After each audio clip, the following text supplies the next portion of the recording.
하나님의 사랑과 은총이 넘치시기를 축원합니다. 오늘 6월 9일입니다. 하루하루가 참 빨리 지나가고 있군요. 이번 주일날은 또 이제 우리 최준혁 전사가 목사 안수를 받는 귀한 시간이고 축복된 시간입니다. 우리 교회에서 성장해서 이같이 목사 안수를 받게 된다는 것은 참 귀중한 일이고 하나님께 영광이 되는 일이 아닐 수가 없습니다. 준비하는데 여러 가지 우리 같이 기도하면서 차질이 없도록 해야 될 것이고, 또 목사 안수 예배나 또 참여하시는 모든 손님들에게 좋은 인상과 또 하나님의 영광을 돌리는 귀한 시간 되기를 축원합니다. 오늘 말씀은 야고보서에서 1장 5절부터 8절까지 나오는 말씀 쪽에서 우리가 생각해 보고 있는 것이, 하나님께 이제 어떻게 해야 되느냐라고 하는 이러한 여러 가지 많은 인생의 문제점들에 있어서 결단을 해야 될 것들이 많다는 얘기를 드렸지 않습니까? 그 중에서도 이제 결단을 하면서 오늘 본문 말씀은 5절 말씀에 나오는 말씀입니다. 간단하게 되어 있습니다. 하나님께 구하십시오라고 되어 있습니다. 하나님께 기도하십시오라고 말합니다. 자, 이 구하고 기도한다라는 것은 어떤 요청을 한다는 것이고, 또 어떤 충고를 받으려고 한다, 어떤 길을 인도함을 받으려고 한다는 뜻도 있죠. 사실 우리가 세상에 살면서 이 세상에서도 지혜를 빌려주는 사람이 굉장히 많습니다. 어떤 분야에 굉장히 성공적인 역할을 하고 성공적인 결과를 가져온 사람들에게 우리들이 질문을 하죠. 그러면 재정적인 문제에 대해서는 무슨 주식으로 돈을 많이 번 사람에게 물어본다든가, 건강의 문제에 있어서는 의사에게 물어본다든가, 또는 체력 단련 같은 그런 것을 잘하는 피트니스 센터에 있는 사람들에게 물어본다든가, 또 결혼에 대해서라든가 사업이라든가 인간관계라든가 수많은 컨설턴트들이 인간에게 있습니다. 그들에게 도움을 받는 것 좋죠. 그들이 어떤 때는 많은 도움이 되기도 합니다. 사실은 이런 얘기를 들어보면은 우리가 생각하지 못했던, 그리고 오히려 좀 지혜롭게 이야기를 해서 우리들의 삶에 좋은 충고와 좋은 방향을 제시하기도 합니다. 그러나 오늘 성경 말씀은 그것보다도 가장 중요한 것은 바로 뭐냐면 하나님께 간구하라 라고 말씀하고 있습니다. 인간의 지혜라고 하는 것은 한계가 있잖아요. 그리고 인간의 지혜는 사실 한 사람이 성공했다고 해서 그 사람의 성공이 모든 사람에게 다 적용될 수 있는 패턴이 될 수는 없습니다. 사람마다 다 다르니까요. 그래서 이 잠언에서는 계속해서 반복해서 나타나는 충고가 바로 진정한 지혜의 근원은 하나님에게 있다라고 말씀하고 있습니다. 여호와를 경외함이 지혜의 근본이다라는 말씀은 너무나 잘 아는 말씀이고, 또 잠언 2장 6절에서도 이렇게 말을 합니다. 주님께서 지혜를 주시고 지님께서 친히 지식과 명철을 주시기 때문이다. 바로 주님이 지혜를 주십니다. 주님께서 지식과 명철을 주십니다. 이런 잠언을 쓸 수 있었던 것은 아시다시피 솔로몬의 경우가 우리가 알고 있지 않습니까? 이 솔로몬의 경우가 가장 대표적으로 지혜를 구했던, 하나님의 뜻에 합당하게 올바른 요청을 하고 올바른 간구를 했던 모습으로서 나타난 것을 보게 됩니다. 이 솔로몬의 예를 든다면은 한 가지만 구하라고 한다면, 또 그 한 가지를 들어주시겠다고 한다면 어떻게 하겠느냐.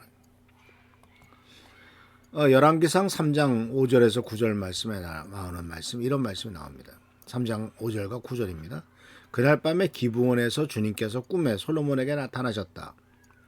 하나님께서 말씀하시기를 내가 너에게 무엇을 주기를 바라느냐, 나에게 구하여라 하셨다. 참 대단한 축복의 말씀이죠. 내가 너에게 뭐 해줄까? 이 세상을 창조하신 분께서, 불가능한 일이 없으신 분께서 죽은 자를 살릴 수도 있고 높일 수도 있고 낮출 수도 있고 세상의 모든 주인이신 하나님께서 솔로몬에게 질문을 던지는 겁니다. 내가 너에게 무엇을 주기를 바라느냐. 근데 솔로몬의 대답이 이렇게 됩니다. 여러 가지 번역에 나오는데 그 중에 하나가, 그러나 주 나의 하나님, 주님께서는 내가 아직 어린아이인데도 나의 아버지 다윗의 뒤를 이어 다 주님의 종인 나를 왕이 되게 하셨습니다. 나는 아직 나가고 들어오고 하는 처신을 제대로 할 줄 모릅니다. 주님의 종은 주님께서 선택하신 백성, 곧 그 수를 셀 수도 없고 계산할 수도 없을 만큼 큰 백성 가운데 하나일 뿐입니다. 나는 많은 백성들 가운데 그저 하나일 뿐이지, 하나님이 나를 왕으로 삼으셨지만 그 많은 하나님의 백성 중에 그냥 한 명일 뿐입니다. 굉장히 중요한 의미입니다. 왜냐하면 많은 사람들은 많은 사람 중에 하나라는 것보다도 그 많은 사람들 중에서 가장 뛰어난 하나가 되기를 원하지, 많은 사람들 중에 그냥 하나일 뿐입니다라고 얘기하지 않아요. 더군다나 왕이라고 하는 것은 많은 사람 중에 가장 뛰어난 존재 아닙니까? 그럼에도 솔로몬은 스스로 나는 그냥 수많은 사람들 중에 하나였을 뿐입니다. 그래서 그러므로 주님의 종에게 지혜로운 마음을 주십시오. 왜냐하면 하나님께서 나에게 맡겨주신 주님의 백성들을 재판을 하고 선과 악을 분별해 줄 수 있도록 도와주시길 바랍니다 라고 말하는 거예요. 왜냐하면 사실 여기에서 이 지도자는 백성들 사이에서도 많은 갈등이 있고 이 선호가 부딪히고 또 많은 문제가 생기잖아요. 또 악한 사람도 있습니다. 문제점이 있는 사람도 많죠. 그래서 올바로 판단을 해서 착하고 올바른 사람에게는 칭찬을 하고 보답을 주고, 악을 행하고 다른 사람을 괴롭히는 사람에 대해서는 징벌을 하고, 또 그것에 대해서 적절하게 처리를 해야 되겠죠. 그뿐만 아니라 이제 사회가 점점점 복잡해지면은 끊임없이 사회 가운데서는 구조적인 문제가 생기지 않습니까? 예를 들자면은 아주 부자인 사람과 가난한 사람의 문제, 또 우리나라 같은 경우는 더군다나 이 주택의 문제가 얼마나 심각합니까? 서울에서 집 하나 살려면은 막 10억, 20억, 30억 막 이렇게 되는 상황이기 때문에 우리 같은 서민은 평생 동안 수고하고 노력해도 집 한 채 살기 어렵죠. 그러면서 가진 사람들은 계속해서 더 많은 돈을 벌게 되고 없는 사람은 더욱더 가난해지게 되고 하는 이러한 것들은 구조적인 문제란 말입니다. 이런 문제점들에 대해서 어떻게 나라를 다스릴 것이냐.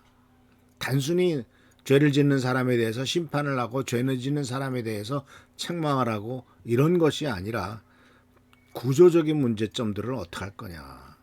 그 솔로몬이 하나님 앞에 간구하는 겁니다. 선과 악을 분별할 수 있게 해주시고 주님의 백성을 올바르게 재판할 수 있도록 해주십시오. 이렇게 많은 주님의 백성을 누가 재판할 수 있습니까? 인간은 할 수 없습니다. 인간의 한계가 있습니다. 라고 이렇게 분명히 솔로몬은 자기 자신의 연약함과 부족함을 인정하면서 하나님 앞에 지혜를 구하죠. 그랬을 때 하나님께서 열왕기상 3장 11절 14절에 이렇게 응답하십니다. 그러므로 하나님께서 그에게 말씀하셨다. 내가 스스로 생각하여 오래 사는 것이나 부유한 것이나 원수 갚는 것을 요구하지 아니하고 다만 재판하는 데에 듣고서 무엇이 옳은지 분별하는 능력을 요구하였으므로 이제 나는 내 말대로 내가 지혜롭고 총명한 마음을 준다. 너와 같은 사람이 너보다 앞에도 없었고 내 뒤에도 없을 것이다. 나는 또한 내가 달라고 하지 아니한 부귀와 영화도 모두 너에게 주겠다. 내 일생 동안 왕 가운데 너와 견줄 만한 사람이 없을 것이다. 그리고 내 아버지 다윗이 한 것과 같이 내가 나의 길을 걸으며 내 법도와 명령을 지키면 내가 오래 살도록 해주겠다. 여기는 하나님의 그 흡족한 마음이 표현됩니다.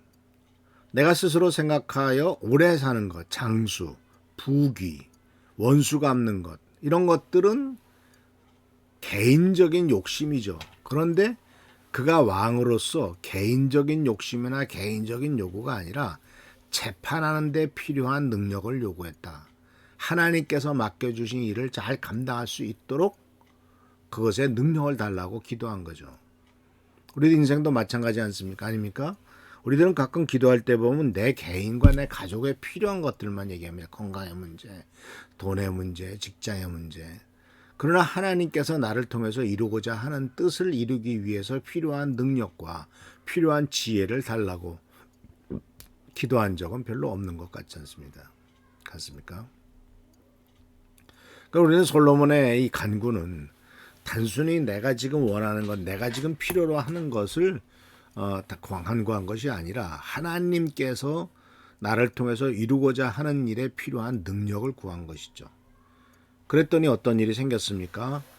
지혜롭고 청만한 마음을 최고로 주겠다. 너보다 더 앞에도 없고 뒤에도 없을 만큼 너를 되게 똑똑하고 지혜롭게 하겠다. 그뿐만 아니라 달라고 하지도 아니한 부귀와 영화도 다 주고 또 오래오래 사는 이 모든 것들을 다 주님이 솔로몬에게 허락하신 것을 발견할 수가 있습니다. 그래서 사랑하는 성도 여러분, 주님께 지혜를 구하라고 주님이 말씀하십니다. 우리 미라스교회 성도님들은 지혜를 구하는 여러분 되시기를 바랍니다. 하나님께서 원하시는 것이 단순히 내 개인의 평안과 만족만이 아니라 주님께서 나를 통해서 이루고자 하시는 그 일을 성취하기 위한 길이란 것을 기억하시면서 하나님께서 원하시며 축복하시는 길로 나가며 항상 지혜를 구하는 우리 귀한 성도님들 되시기를 축원합니다. 기도하겠습니다. 오늘도 하나님께서 함께 하시는 은혜를 감사드립니다. 주님의 도우심과 돌보심이 우리 가운데 항상 넘칩니다. 간절히 간구하고 나옵기는 우리 사랑하는 미랄교회 성도님들에게 지혜를 구할 수 있는 마음을 주시고 하나님께서 원하시는 것이 무엇인가를 먼저 생각할 수 있는 믿음과 확신을 허락하여 주옵소서. 우리 인생에 필요한 많은 것들이 있습니다. 그런 모든 것들은 이미 주님께서 알고 계시고 또 적절히 채워주실 준비가 되어 있는 줄 압니다. 우리가 그것만을 구하지 않도록 하시고 주님께서 원하시는 것이 무엇인가를 분명히 알고 그 길을 따라가며 그것을 구하는 삶이 되도록 하나님께서 나를 통해서 이루고자 하는 그 뜻을 이루기 위해서 필요한 지식을 구하는, 필요한 지혜를 구하는 우리 모두가 되도록 주님 축복하여 주옵소서. 오늘도 함께 하시고 보살펴 주시기를 바라옵고 예수님의 이름으로 축복하며 간절히 기도하옵나이다. 아멘. 나라 민족을 위해서, 교회를 위해서, 또 12일 날 다음 주에 있을 목사 안수식을 위해서 최준규 장로님, 한한조 선생님, 또 박순효 입사님의 가정의 경제적인 문제, 또 이미자 권사님의 회복, 이런 모든 것들을 위해서 계속 기도하는 여러분 되시기를 축원합니다. 할렐루야, 감사합니다.